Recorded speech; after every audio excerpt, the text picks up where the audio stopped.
Bubble baths, Merlot, Starbucks, ice cream, Netflix, sex with our husbands. This sent us into a fit of giggles. Other passengers on the plane were smiling. The sight of two attractive women, obviously very happy, evoked a positive reaction. I was a doctor, a surgeon, and Solange worked as an emergency room nurse when she was home. When we were in some shitty African country, she and I did whatever was needed at that moment. We delivered babies, set bones. We even assisted the local dentist if he needed someone. This was my second and her third experience working with Doctors Without Borders. The first time was very difficult for me, physically and psychologically. I have lost 44 pounds, which I couldn't get rid of before, and almost went crazy from depression. I literally counted down the seconds until I got home, fell into my husband's arms and cried hysterically for 10 minutes. Then I gathered my strength and grabbed my then 7-year-old son, hugging and kissing him until he almost fought me to let him go. I soon discovered that in the first few days after my return, my husband was a little cold towards me. He seemed to harbor a grudge that I left in the first place. I still remember our not entirely correct arguments about this. Let someone else save the world, honey. You have people who need you more here at home. People are dying. People I can save. You save a lot of lives right here at home, and you can sleep in our own bed without fear of being raped or killed. It's not that bad. There, I can save many more people than here. We are protected, and I am sure that I am in a safe place.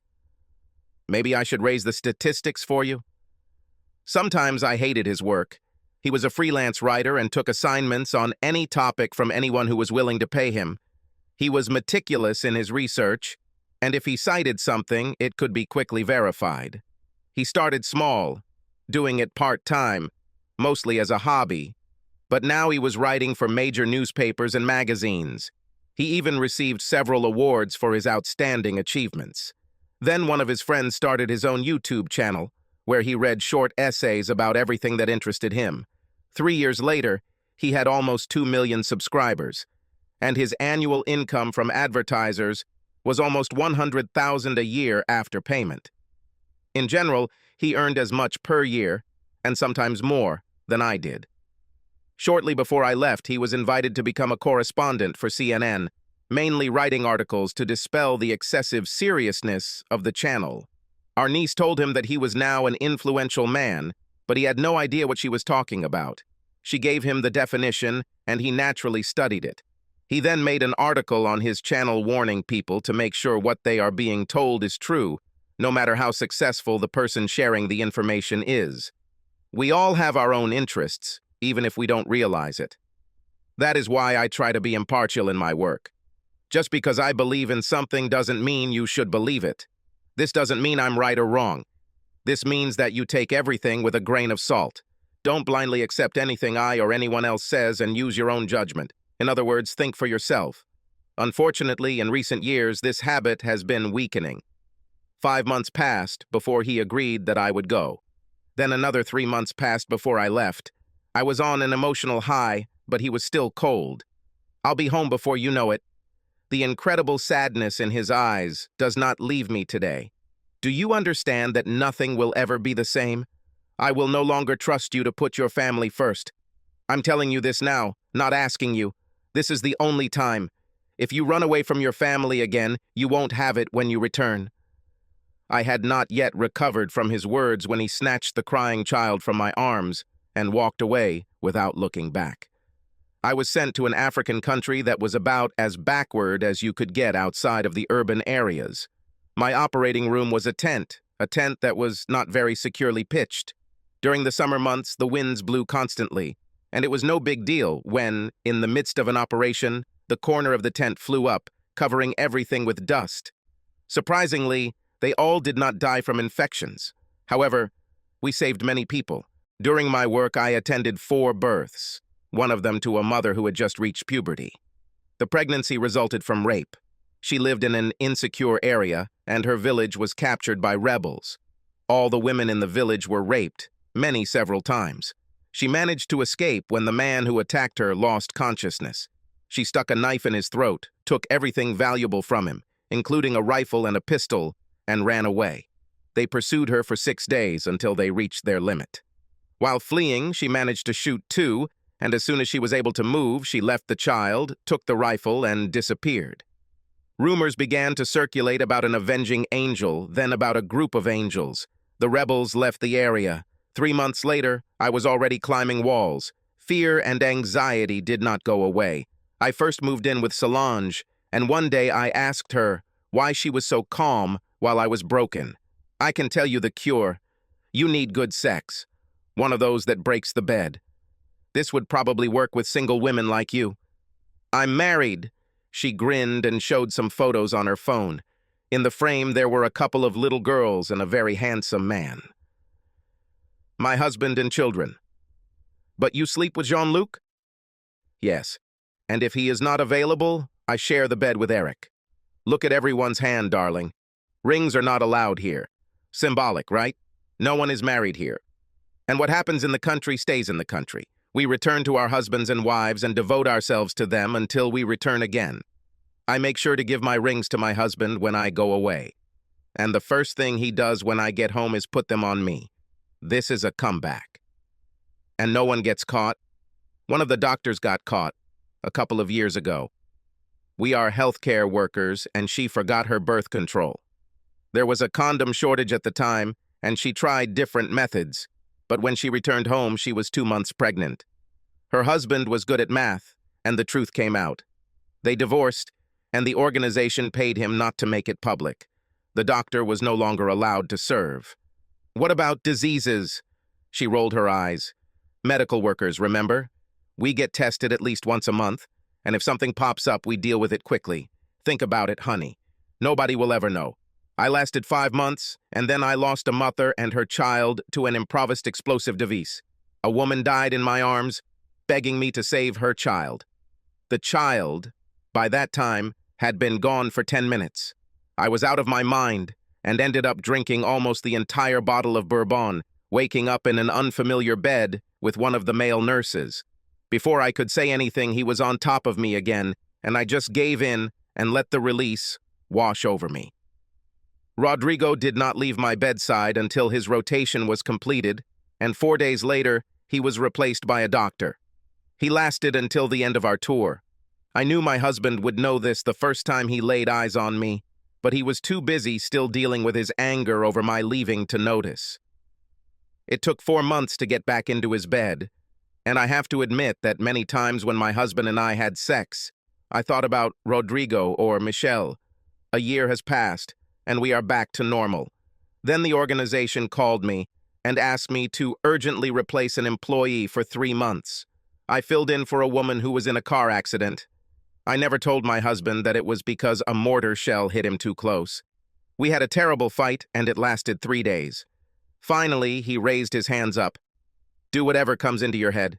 Just don't expect us to be waiting for you when you get home. I'll try to be polite if you want. I intend to ask for custody. It will be difficult for you to get it if you go away for months or a year. No judge in his right mind would allow Tommy to live with you. Well, I never expected this.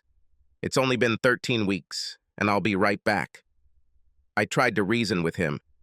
He stayed in the house for Tommy, but he barely spoke to me until I left. I didn't expect him to do it, but he took me to the airport. I didn't do this for you. I did it for myself. The fact that you're leaving knowing what you're going to lose is what I need to see to keep me going over the next few months. Everything will be completely different when you return. There's no need to rush. If they need you for a month, a year, or the rest of their lives, that's just great. He turned around without another word and left me standing there. I knew he was serious. I knew that if I wanted my family, I had to go after him. I decided to fix this as soon as I got home and turned to the ticket line. Solange greeted me with a hug when I got there. If possible, it was even more terrible than the previous place. I'm glad you're here. Don't bother unpacking. Get ready. We really need you. 40 miles from the village, there was a mortar attack, and I was amazed at the number of people who survived long enough to get to the clinic. My team worked 11 hours without a break. About half of our patients survived, which was pretty good, all things considered. 5 died on my table. After the 4th, I simply turned to the new table and started working. One of my losses was a 9-year-old girl. Her heart stopped as she cried for her mother. I was in a daze. Solange led me into the communal shower and helped me clean up. Modesty was burned out of you quite quickly. There was little time, so the shower was shared. After 3 or 4 times, spying on sex in the shower stopped being shocking. You just crossed to the other side and tried to ignore them. Then she would crawl onto the bed and hug me while I cried in my sleep. By the next week, I had already gotten the hang of it. We talked about our last rotation and our return. Solange beamed as she talked about having sex with her husband at the end and that. He's starting to get impatient, and I can't blame him. He let me do 3 tours, and I think that's it for me. How does your husband deal with this? I remember he wasn't too happy last time. He says he's going to file for divorce and seek custody, using my service here against me. I hope I can make up when I get home, but last time, it took him forever to warm up to me again. I wouldn't worry, honey. Perhaps it is his fear for your safety. He may keep you on a short leash for a while, but eventually he will forgive you and come to terms with it. But I wouldn't tempt fate. The organization appreciates everything you've done, but at the end of the day, you have to put your interests first. I hope you're right. I'm going to do my best to make it up to him when I get home, and I absolutely won't be serving another tour. It's time for someone else to save the world. Then I chuckled. So who is warming your bed now? She giggled like a schoolgirl. Gerard. He is from Algeria and is very talented as a doctor, among his other qualities. Are you going to date him? No. It's only for a few weeks. I can handle it. 2 weeks later, I was already in Gerard's arms. How did this happen? Jean-Luc returned, and Solange immediately left Gerard for her former lover. I started itching again, and then everything went one after another. We helped each other for 4 weeks, and I cried when we broke up. I sat on the plane and made plans. There was no way I was going back, and I needed to really get that across to Brian, let him know that this wasn't for me anymore, and from now on, I was going to be a good little wife.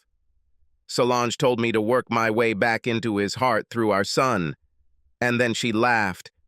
Remember, you may have been itching, but he wasn't itching. He must be damn horny. Wear revealing things next to him, rub against him as much as possible, redirect his blood flow from the big head to the little head, and let things happen. He'll be back on track quickly. This turned out to be a little more difficult than I thought. When I returned home, he was not there. My mom took our baby and said he told her this was too good an opportunity to pass up, and he would be gone for another 10 days.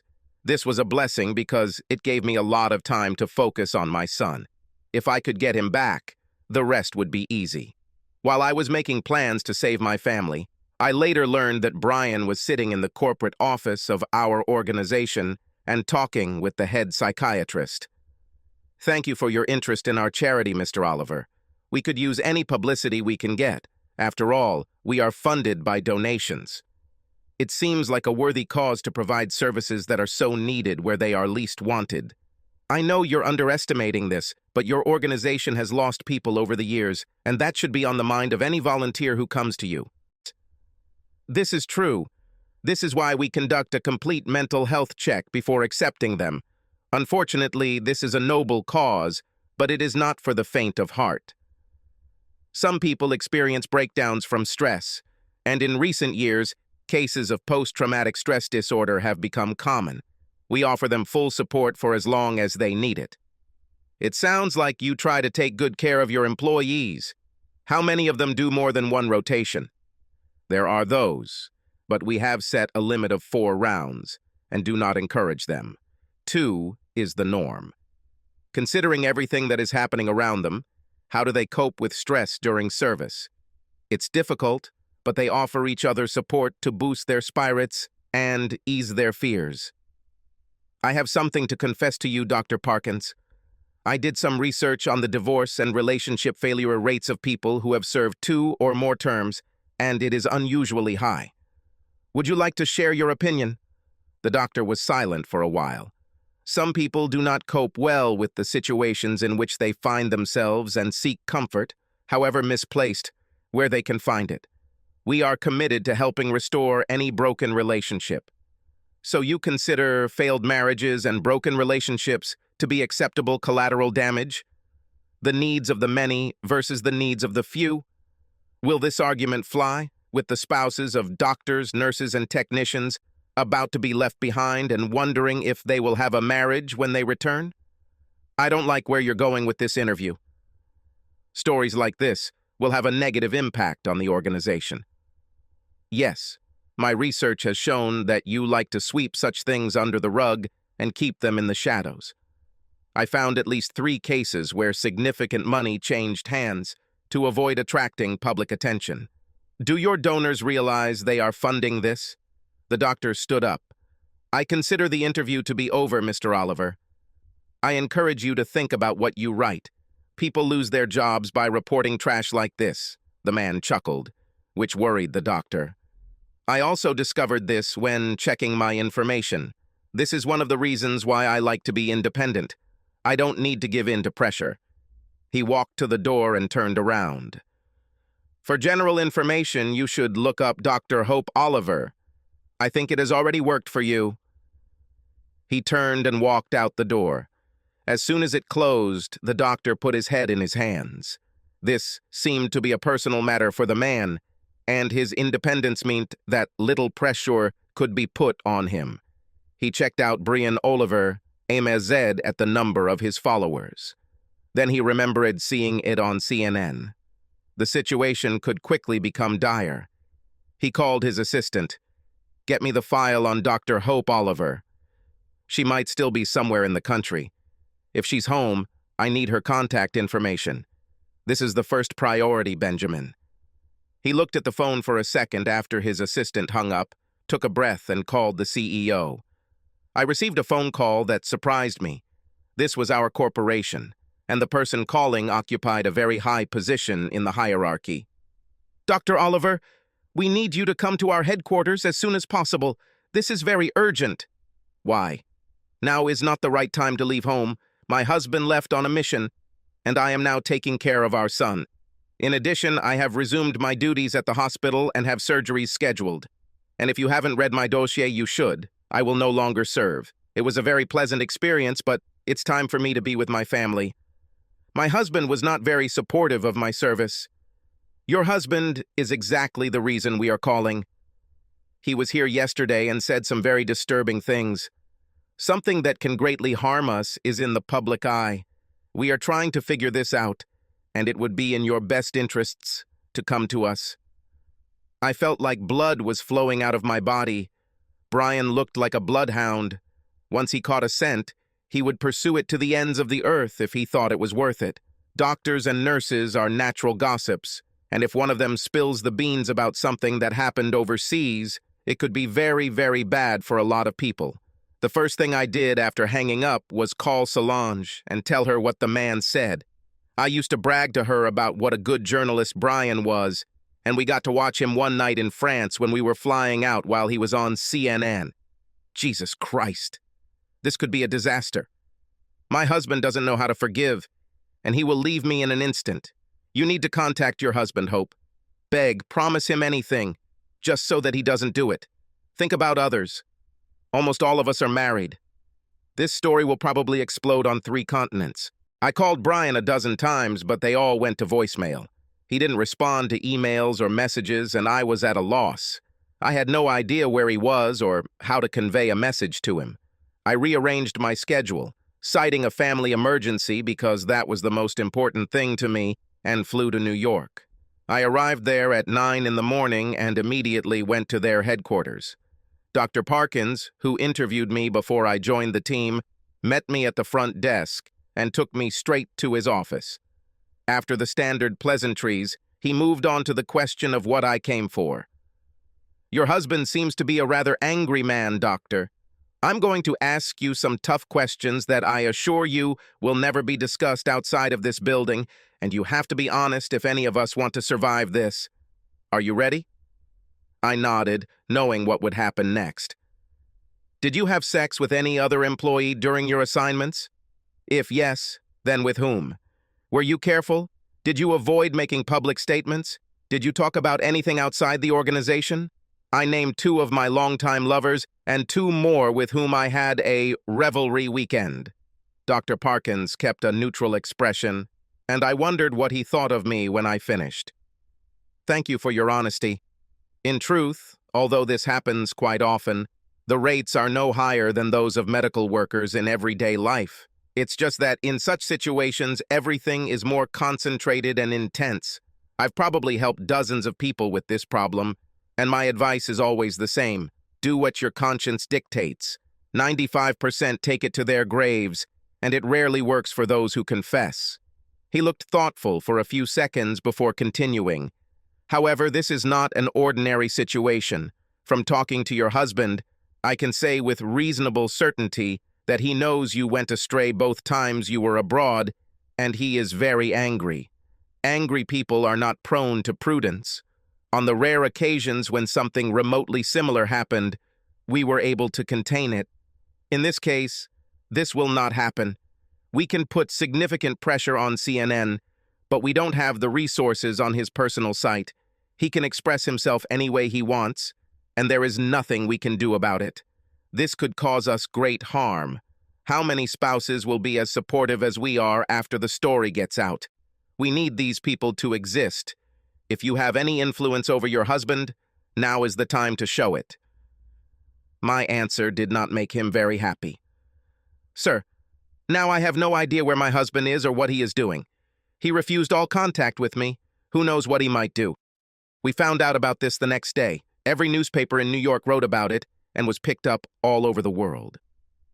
4 dozen spouses have filed a class action lawsuit against the charity for destroying their marriages and long-term relationships over the past 6 years. They demanded millions in compensation. The lawsuit was international. It was filed in French, English, Italian, and Algerian courts, as well as in the United States and Canada. The charity found him to be determined and very, very angry and uncooperative. They tried to reason with him until he told them that he had recorded every meeting or telephone conversation since he began the investigation. He knew that he was subject to the laws of our state and 2 others, and even if he did not use them in court, he could use them on his channel. Wives and husbands of those who had recently served demanded the truth from their spouses, and most did not believe what they heard. Less reputable newspapers seized on this and made a mountain out of a mountain. Sex and scandals are good for these newspapers, and there seems to be no shortage of material. On social networks, we were dubbed doctors without morals. The media picked it up and made it an official mantra. They introduced Brian as the person who told the story, and it led directly to me. I was bombarded by every media outlet in the world asking for an interview. But I stubbornly refused until it occurred to me that since Brian didn't want to talk to me, this might be a way to get the information to him. But I never got the chance. He eventually returned home, completely ignoring me and spending a lot of time with our son. When I told him I needed a way to contact him in emergencies, he showed me the phone and gave me the number. If you ever call for anything other than my son, I will throw him away. The first time he came to my mother to pick up Tommy, I was waiting for him on the steps. Brian, we need to talk. You have to let me explain everything and help you understand. What I did there is completely unrelated to us. It never intruded into our lives and meant nothing when I was at home. He looked at me for a second. Let me ask you something. While you were having fun having sex, did you think about how your actions would affect our marriage? Would you forgive me if you came home and discovered that I had a series of affairs while you were away? And I said they didn't mean anything because you weren't here? This is not the same thing. Nonsense. The conversation is over. Bring Tommy out so I can leave. This conversation makes me sick. After that, he stopped talking to me. When I tried to start a dialogue, he just looked at me until our son came out. Tommy was living with his father again. The court decided to leave him there as it was what he was used to and where he was most comfortable. The judge also ruled that Brian could live in our home until the case was resolved because he was the primary caregiver. I rented a small apartment next to the hospital. It was an ordinary box, nothing like the house with a big yard that we bought 5 years ago. Brian didn't have to work as many hours as I did, so he became a semi-house husband. He worked while Tommy was napping, and later while he was at school. He re-landscaped the backyard, installed a fence around it when he was finished, a sandbox, a swing set, and a very large above-ground pool where they spent hours in the summer. I think I've probably gotten into it a couple of times in the last 5 years. One day I came home to find 3 teenage girls in bikinis frolicking in our pool. I was very angry, but Brian chuckled. "You know, I still need to work. I could work at night and you would take care of him, but do you really want to come home to the needs of a 6-year-old after a day of work? It will be better this way." Kimberly, the one in the red bikini, is highly qualified as a nanny, so I hired her. The other 2 are just friends. Part of the employment agreement was the use of the pool a couple of days a week. 2 friends can be with her at the same time, no more and no boys. Tommy loves her. She gets along very well with him, and I work. While working, she is never in the pool, except with Tommy. She teaches him to swim. Isn't that great? I saw the validity of his words, but they still irritated me. "And you can work with half-naked, no, almost naked little Lolitas right in front of you?" Lolitas? What have you been reading lately? My office is in another corner of the house. I could see them, I suppose, if I stood up from the table and strained my neck at the window. Or I can come out here like this to tell them it's getting late and they should go home.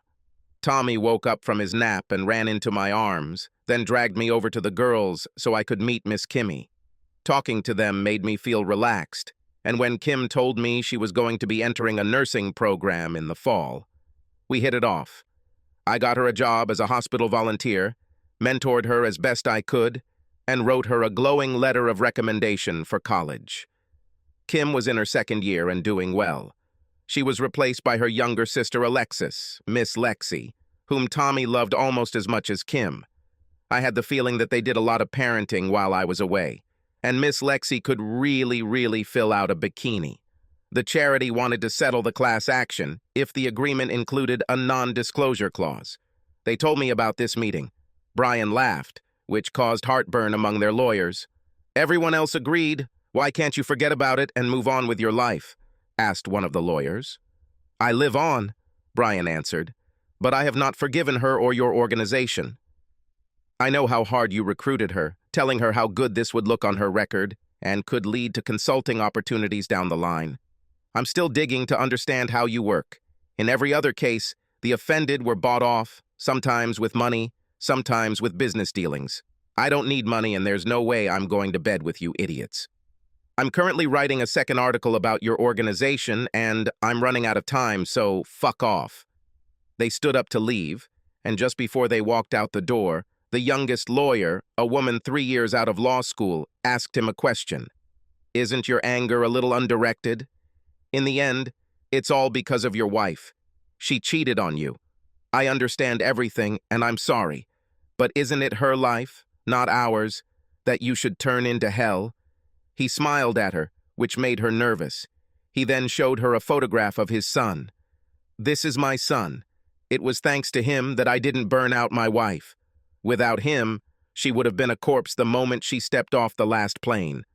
Perhaps my anger is misdirected, but over the years, your organization should have realized that these things happen. Heck, you even wrote protocols on how to deal with an angry spouse. You've assessed the impact this will have on your organization and decided that a little collateral damage is acceptable. Apparently, it was like that until I showed up. I must be your organization's worst nightmare.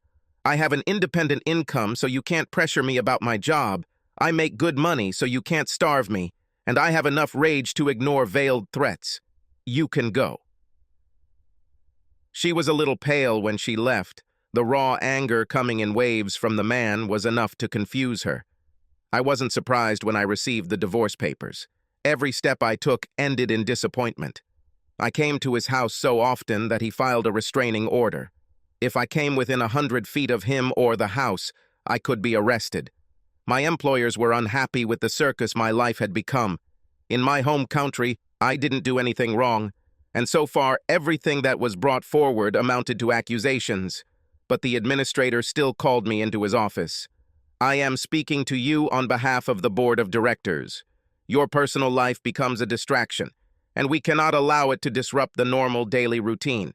You are a brilliant surgeon, and we respect you very much. This is not an official statement, but simply a friendly request to you that you ask your husband to tone down a little. Please.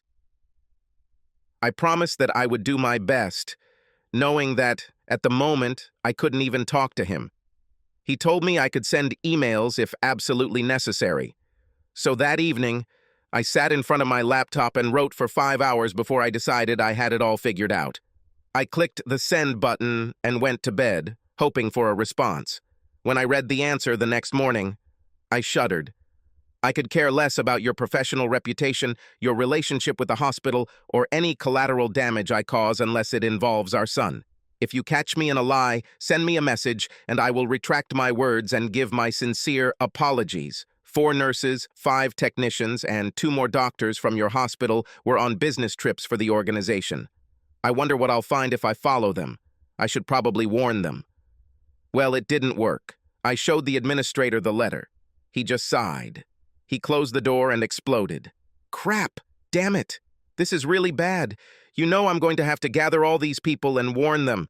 They might not take it very well, and you'll have to work with them, so things might get a little tense. The hospital cannot, under any circumstances, reduce the quality of care for our patients, so I want you to call it a day and then clear your schedule. Take a week off to try and solve this problem. Good luck. Well, that was pretty clear. Fix this mess or start looking for a new hospital. The boss conducted interviews, and I received some pretty interesting calls. 3 technicians, 2 nurses, and a doctor were in a relationship while on a business trip. The 2 slept with each other and took this intimacy home. All of them were married or in serious relationships. Now, 6 people were agonizing over the decision. Should they come clean now and hope for the best, or control themselves and deny everything? I hoped that they would all remain silent, because if one breaks down and confesses, it could spread to everyone. This was all the news. I learned later. At the moment, I was busy with work. I asked my lawyer to invite him to a conference, and if they agreed, I would sign the divorce papers. I finally realized that my marriage is ruined, and nothing can fix it if only one of the spouses is ready to try. I was surprised that they agreed. 3 days before our meeting, Brian published a scathing essay about doctors and the God complex. As usual, he did extensive research, talked to many experts, so he was precise and accurate. One famous psychologist said that, to one degree or another, it exists in almost all successful people, regardless of their field of activity, if they have risen high enough. But in the medical profession, it is more pronounced because it is often a matter of life or death. He talked about the feeling of superiority that it sometimes creates, and it got me thinking. I learned a lot about my behavior in this essay. Have I really become that arrogant? Did I think that my calling and position allowed me to believe that the usual rules did not apply to me? Have I isolated my life to the point where I justify my behavior? The short answer is yes, yes, and yes. I was depressed when I was on these missions, but I could be faithful if I wanted to, or I could just stay home. Instead, I reasoned that what I was doing was just stress relief and wouldn't affect my marriage, that I deserved it if it kept me sane, and that what happened in the field stayed in the field. I thought about it a lot and realized that I miss casual sex, the thrill of a new partner, and I would probably cheat again here at home if I felt safe and had the opportunity. It was a sobering assessment. The meeting went surprisingly well. There were a few minor issues that needed to be resolved, but they were resolved quickly. Brian will have primary care for our son, which has already been the case since his birth, but I will have free visitation rights. Our incomes were pretty close, so there would be no alimony on either side. And instead of alimony, I would provide for the college fund by regularly depositing money into an account that Brian would open. In general, everything was very fair. Brian wanted to take the house, but instead of selling him my half, I signed a contract telling him to put what he would have paid me into a college fund. He thought it was very kind of me. I felt regret when I looked at him. We had a good time together. Sure, we had arguments and outright bickering, but we never held grudges and worked through our problems, and we never, ever fought in front of our child. Until I decided to go on these business trips. My therapist, yes, I had a therapist who was trying to make sure I never made the same mistakes if I found another partner and it seemed like a good idea, made me admit that this was the beginning of the point where I was no longer part of a couple and became the kingdom of one.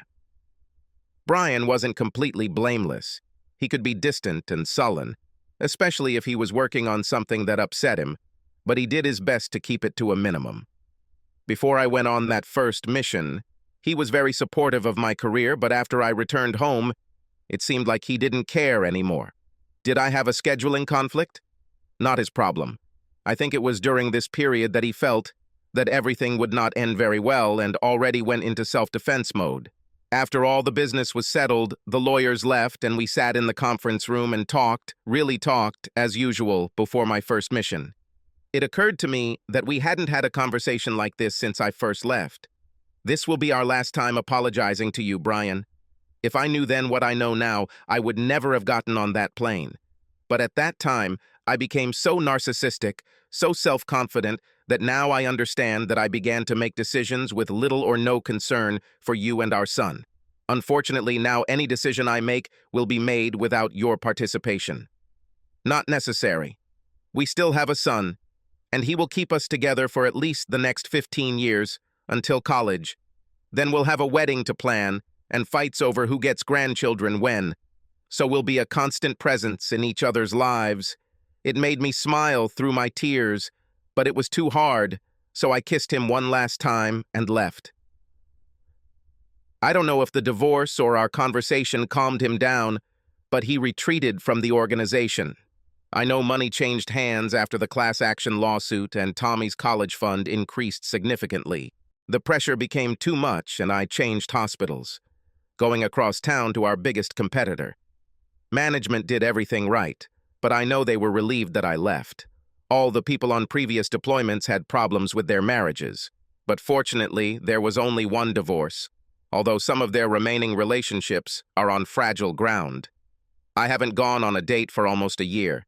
Even when I started dating, I was very cautious and didn't get into a serious relationship for another year. Everything collapsed when I found out that my partner did not want children and could not be around them. Another 18 months passed, and I found my love. He was also a doctor, a pediatrician, and he loved children. We took our time. Both were bred, and they were still fresh enough to make us tread carefully. In a way, it was good because we really got to know each other before getting into a serious relationship. Brian also remained single, although he was dating a producer through his work at CNN, and it looked like a serious relationship. Tommy liked her, and she had 2 adorable little girls who followed him around like puppies when they were around each other. The television company put pressure on him to devote himself entirely to them. He didn't like the idea, and I knew that if they didn't back down, he would leave the network when his contract ended in 4 months. MSNBC and Fox have already sent offers, so he won't be on the air for long. One afternoon, I was driving through the area and decided to stop by to see if Tommy wanted to go to the ice cream parlor with me. It was a private little shop, and they made all their ice cream themselves. There were not 50 flavors, but about a dozen, and they changed them depending on the season, using local fruit when they could get it. It was peach season, and this was my favorite. They sold it by the quart, and when I knew I was going to be there, I would take a little ice chest with me and buy 3 or 4 of them for the house. I almost didn't stop when I saw the car in the driveway, but I was already honking and Tommy saw me. He jumped off the porch, grinning, and his 2 shadows followed him. Brian and Alicia sat in the swing and waved their arms. I leaned over and hugged him. Then, the tiny 4-year-old reached out her arms to me. I could have retreated, but I grinned and grabbed her and her 6-year-old sister at the same time and hugged them. When I did this, the baby remained in my arms, and I carried her with me. A smirk appeared on Brian's face, and her mother didn't know what to say. "Hello, I'm Sarah. Let's make a deal. I'll trade you a 10-year-old boy, slightly used, for these cuties. Perhaps I can even be persuaded to buy a pony." The woman grinned in response. "Pony? You say?" "Let me think about it. Martha, but everyone calls me Marty. Sarah, I can't say what they call me in mixed company, but it rhymes with witch." Then Sarah. I turned and hugged Tommy. "It's time for me to go, honey." I was just passing by and thought about going out for ice cream. "But I see you're busy. We'll do this another time." I forgot that I had a 4-year-old child in my arms, and she started pulling my hair. "I want ice cream. To do this, you will have to talk to your mother." I tried to lower her to the ground, but she did not give in. "I want ice cream." "Looks like I'm stuck, Marty. Would you like to go get some ice cream? It's right down the street, and they have the best homemade food you can taste. It's peach season right now, and it's my favorite. Am I giving you a treat?" She chuckled and stood up, giving Brian a small peck on the cheek. "I'll be back in about 45 minutes. Why don't you get everything ready for the grill?" We decided to walk. The image of Brian with his mouth open made me grin as we walked towards the store. Taylor refused to go, and I forgot how hard it is to carry a small child in your arms. We told them to behave or they would get nothing, and they complied. Taylor changed her mind 3 times before settling on blueberry. Alice looked at the choice with a seriousness that would put other 6-year-olds to shame and decided on a banana. I took the peach one, and Marty, after the restaurant worker gave her a taste, also took the peach one. Tommy knew all the flavors and chose vanilla. The girls tried what the others had and decided that the peach was very tasty, and next time they would take it. They remained surprisingly neat and clean under the circumstances, and they were a happy group of children heading back. Marty took Taylor, although she was fussing, so Alice clung to my hand. We arrived, and I told them it was time for me to go. I received little sticky kisses and big hugs from my son, and walked away, smiling. Marty would be good for Brian, and he always wanted more children. It looked like he was changing his place of residence. Marty called me out of the blue and asked me to have lunch. I had to think for a minute, knowing she wanted to talk about Brian. Then I made a decision. "Can you come to the hospital around noon? We'll have to use the cafeteria, but they have surprisingly good food." "It will be wonderful. Is midday okay?" "See you here." Marty was much smaller than me, but she had the confident demeanor of someone who had achieved success in her field. We made our selections and sat down, making small talk as we ate. Pushing her tray aside, she grinned. "Brian and I are going to get married. I wanted to be the first to tell you about it. I don't mean to gloat. Your past is your past and has nothing to do with me, but you, through Tommy, are still a big part of his life. I just thought it would be better if we met face to face. If you don't mind, would you mind telling me what went wrong in your marriage? I know Brian can be a little narcissistic sometimes when he's on deadline or chasing something important, but he's still the sweetest person I've ever met. Now, enjoying years of therapy, I was able to be honest. Basically, in my mind, I became a little more important than Brian. Oh, I knew he was great at what he did, but I was a doctor. People lived or died by my skills, and I became a little overconfident. Besides, Brian was always a homebody, and I liked to go out and get all the attention when people admired my looks or my skills. I started making unilateral decisions, thinking that I was much better than him at making family decisions. In the end, these were not family decisions, but what Sarah wanted decisions. I made a lot of bad decisions. Dr. International was just the straw that broke the camel's back, but even when he told me that he would divorce me if I left again, I was confident that I could get him back before that happened. You know how it turned out. Would I have changed anything at the time if I had known what I know now? Perhaps, but it would be short-lived. I ended up leaving, knowing the consequences, having sex with 2 partners while I was away from home, and then expecting everything to be fine when I got home. It was a shock and an eye-opener when this turned out not to be the case. I know that this, to a large extent destroyed my view of myself as a person rising above the limitations of society. In the end, I had to change jobs. I lost my son and my husband, and nothing I did was worth the price I paid. She sat for a minute, absorbing what I told her, then sighed. I have a little experience in your situation, not for me personally, but I have worked with many famous talking heads, and I have experienced firsthand their arrogance.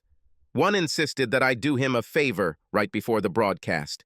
We were in his office and he pulled down his pants. Nothing helps me look relaxed on screen like enjoying myself below the belt, he said. I grinned, and when I picked it up, I pulled it with all my might. He screamed like a little girl. I pulled him to my knees and leaned towards him, whispering, "If you try this again with me or any other woman here, I will come back and finish the job. Nod if you understand." He nodded weakly, and just as he thought I was going to let go, I yanked down and then punched him in the face as hard as I could. My handprint remained on his face for 4 hours. They had to urgently look for a host for the show.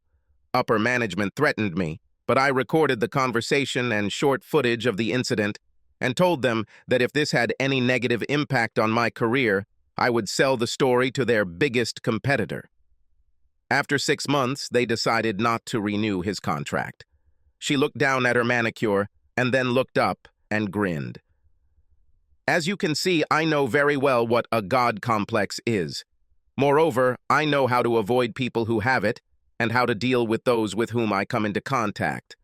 I'm glad that you realize the mistake of your behavior, and I'm sorry that you got divorced, but I'm glad that as a result, I got the man of my dreams. Does it make sense? This is true. I told my new man about this conversation that evening while we were cooking dinner together. It was kind of our thing. If one of us arrived much earlier than the other, we would do it alone, but we didn't really like it. We used this time to relax, talk about our day, and let the stress of our professional lives dissipate. This left time for important things like snuggling while watching movies, snuggling while listening to music, and when it came to messing around, just snuggling. My relationship with my pediatrician ended disastrously after I found out that he loved children too much. This happened when my laptop broke, and I used his laptop to send an important email about a proposed surgery. I saw a folder labeled Sarah and opened it, thinking it would contain explicit photos of me. There were many photographs, but in most of them, I was naked. Sometimes I slept, but mostly there were pictures of us making love. He had cameras, 3, I later learned, to achieve the perfect combination for his collection, recording our most intimate moments. There were also many pictures of me in the shower and even in the toilet. I was really disgusted, so I searched some more and came across a file labeled Candyland. I took the laptop straight to the nearest police station. I asked 2 detectives, one male and one female, to look at the file.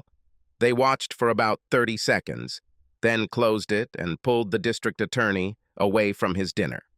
He listened, then gave instructions. I had to take the laptop to our house while they got the warrant.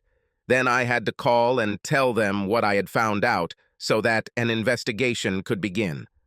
I called them on the way back. When I returned, he was already pacing the floor. He saw his laptop in my hands, instantly realized that I had seen everything, and punched me in the nose with such force that it broke and I lost consciousness. As I was falling, I heard the doorbell ring. He ran out the back door, laptop in hand, straight towards 2 police officers. 2 huge policemen, both married and with children. They appeared to believe he was resisting arrest and subdued him, resulting in several deep bruises and stun gun burns. When the trial ended, he received 15 years. They found a fragment where he seduced one of his patients. Her parents sued him for everything he had, and he went to prison, broke. People like him traditionally fare poorly in prison, and he was no exception to the rule. I had to go back to my therapist, and she helped me realize that I couldn't have known about it. He never talked about being attracted to children, other than to say that he would someday like to be the father of a couple. When he said that, it gave me hope, but now I look back and feel sad. He was quite successful, Sarah, and hid it for years. Everyone was shocked when the story came out. Think of how many children you may have saved and consider it fate or God to take your hand and direct you to this computer. And remember, dear, there are many good men in the world. One day, one of them will find you. I'm sure about it. I had a good man, I thought, and I ruined everything. Maybe I'm destined to be single, as atonement for my misdeeds. 9 months later, I met Jeremiah. He was tall, broad-shouldered, with a killer smile and the most tender ease I had ever looked into. He had gray at his temples and beard, but the muscles visible under his shirt belied the color of his hair. I was at the convention, sent by my hospital to network and recruit. My past was a thing of the past. I had done an outstanding job for my new hospital, and they were promoting me as one of their faces in the community. There is a standard process for a graduate to apply based on a number of criteria, but at the outset the rules were not yet set in stone, and we were looking for fresh faces. At 35, I was the youngest surgeon on the staff, and it was time for some new blood. The symposium covered a wide range of topics related to medicine, and I saw Jeremiah. I was a little surprised. He owned a medical insurance company, was a certified public accountant, and a certified nurse practitioner. He had 5 degrees in various disciplines and an IQ that was off the charts. His seminar on unfair practices scared us all to death until he told us about steps to prevent lawsuits. He was witty, concise, quick to joke when the topic got too dark, but it was his final words that made us all pay attention. Sometimes mistakes happen. When they happen, acknowledge them. If you try to suck it up and just deal with the consequences, but it turns out later that you were actually at fault, it will be much worse in the public eye, and the jury will be very unsympathetic. In addition, public opinion will brand all doctors as incompetent slackers who are only in it for the money. Currently, there is active discussion about limiting malpractice payments, and some states are considering this issue based on a rather complex algorithm that I helped develop. Until this law is passed, remember that the higher the meanness factor, the greater the compensation. I will be available for individual questions until the end of the conference. Thank you. There has been a lot of positive feedback, and it seems like 3 doctors have gathered around him. I gave up trying to talk to him and hurried to my next seminar. I didn't see him until late in the evening when I ran into what I thought was an empty conference room, trying to dodge another doctor who had drunk a magic drink, the one that makes all men think that they are a gift to all women and that they should worship them accordingly. You had to either hide or slap him, and that wasn't very good. I nearly jumped out of my skin when his voice came out of the darkness. Let me guess, hiding from your demons? I recognized him and smiled. I'm afraid only of one. And you? I needed a break. With the amount of time doctors devote to training, some of them can be extremely ignorant of how the real world works. You don't need to repeat it. As a doctor, I can say that I have made many stupid decisions in my life, but I am proud to say that none of those decisions involved a patient. Well, then that puts you first. We spent the next 15 minutes having a pleasant conversation. Then the door swung open, and he appeared. Dr. Miracle Dick. Where are you? And what are you doing? Well, I was going to have hot sex with this guy, but you barged in and ruined everything. Go away, I've almost reached the most interesting part. He swayed slightly as his alcohol-soaked brain tried to comprehend what I had said. He was about to leave when Jeremiah stood up, towering over him. Leave if you don't want to look.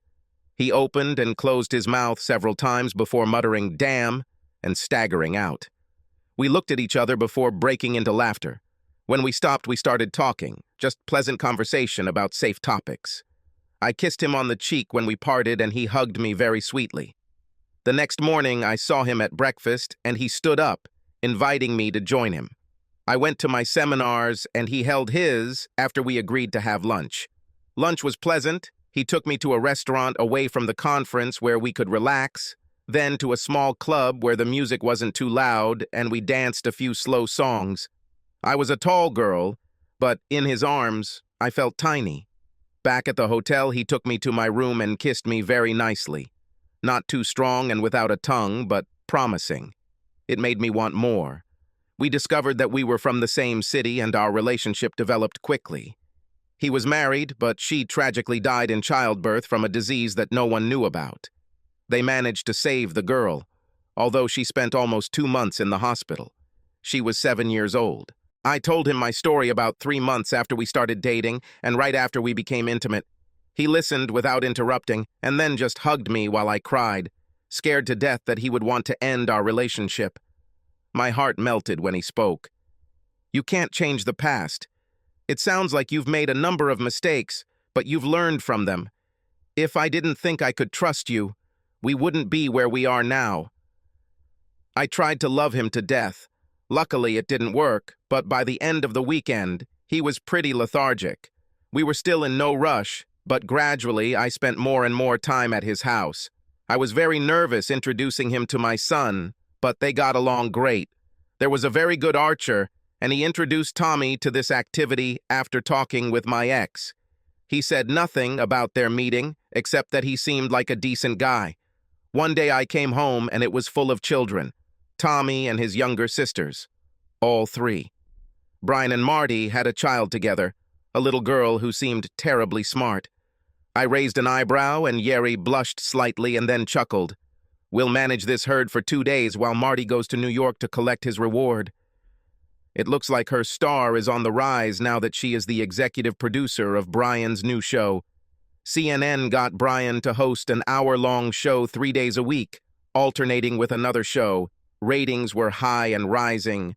Brian's only demand in the negotiations was that the show be hosted by his wife, and the network immediately agreed. Marty did such a good job that the show won an Emmy, and Brian couldn't help but be proud of his wife. In one of his shows, he even spoke eloquently about how much he loved her, leaving her confused.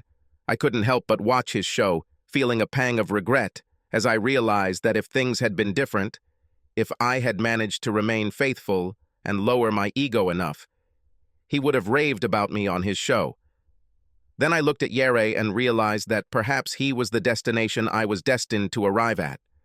2 days turned into 3 when they asked for an extra day. Yer was over the moon. The big girls wanted to shoot Terry's bow, but he was a teenager, and the bow was physically too big for them. Yer solved this problem with a trip to the academy, buying them small bows and all the accessories.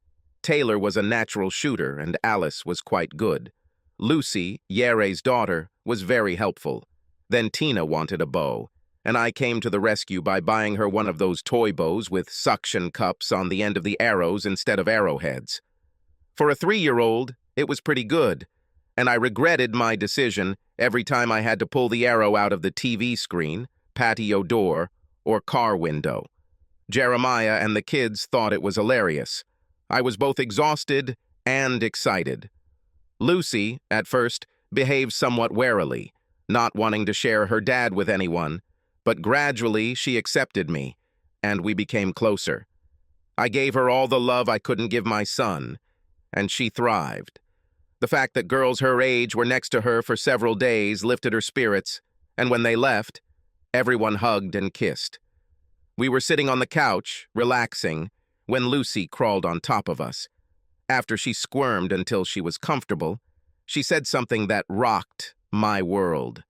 "Mom, can I have a little sister?" It was the first time she called me Mom, and tears flowed as I hugged her. When I could speak, I kissed the top of her head.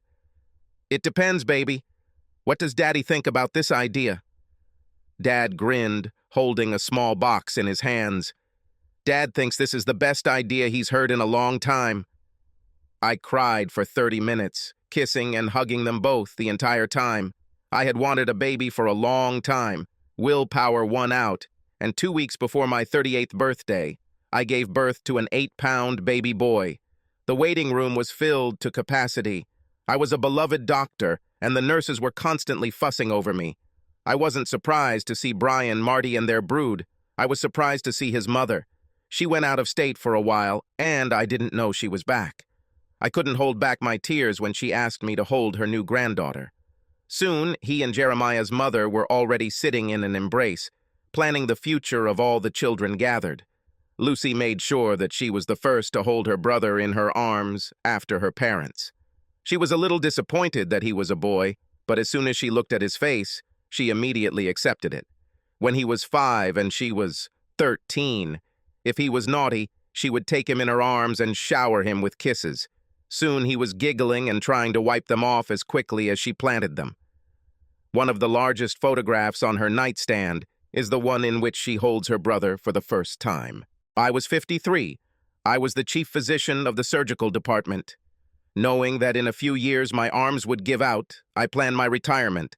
I was a mother figure to young doctors and nurses, and they often trusted me. One of the most beautiful nurses turned to me for advice.